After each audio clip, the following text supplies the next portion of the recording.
Here we're going to discuss about the Constituent Assembly, its composition, its elections and how it was finally constituted.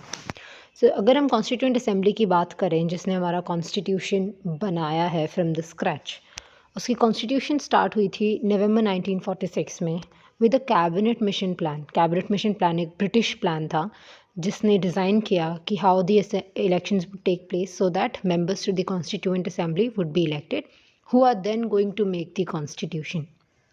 The Constituent Assembly had total 389 members जो decide किए गए थे एक proportional representation के through, जिसमें 10 lakh population पर एक seat दी गई थी. यानी approximately during that time we had 389 into 10 lakh people जिनको रिप्रेजेंटेशन कॉन्स्टिट्यूएंट असेंबली में दी. इन 389 मेंबर्स को फर्दर डिवाइड किया था 93 मेंबर्स फ्रॉम प्रिंसली स्टेट्स जिन्हें नॉमिनेट किया जाने वाला था by the rulers, Rajas, Maharajas or Prince of princely states, and the rest 296 members were of provinces जो थे नॉर्मल 11 provinces और या फिर 4 chief commissionary provinces which was Delhi, Ajmer, Kurg and Baluchistan, British Balochistan.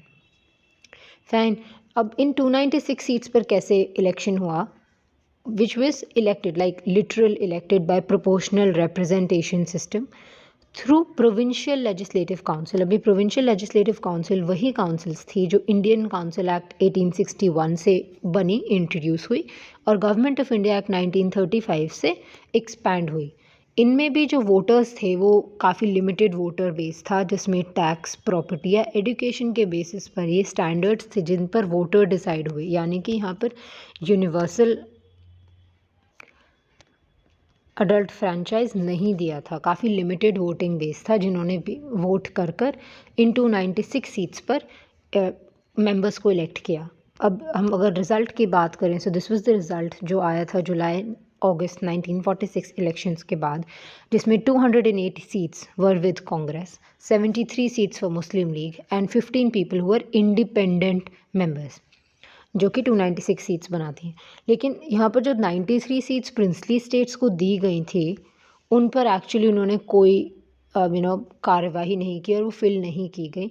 It was after partition, जब constituent assembly के दो हिस्से हो गए, Indian constituent assembly and Pakistan constituent assembly, जिसमें अब इंडियन कॉन्स्टिट्यूएंट असेंबली में 299 मेंबर्स रह गए थे जिसमें से 229 प्रोविंसेस के थे और 70 princely states. It is after that those princely states now wanted to be part of the constituent assembly and they nominated their members.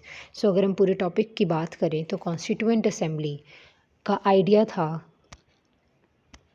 Cabinet mission plan का, जिसमें टोटल सीट्स 389 सीट्स थी. हाउएवर आफ्टर पार्टीशन इंडिया को 299 seats मिली, जिसमें 229 seats provinces के लिए थी और 70 seats princely states के लिए.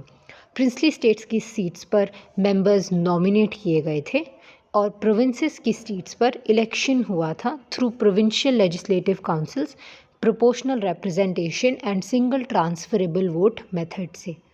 और इसके बाद कांग्रेस, मुस्लिम लीग और इंडिपेंडेंट मेंबर्स जो भी जीते वो अपनी रिस्पेक्टिव कॉन्स्टिट्यूएंट असेंबली के मेंबर्स बने जिन्होंने आगे चलकर अपने अपने कंट्री का कॉन्स्टिट्यूशन डिज़ाइन किया.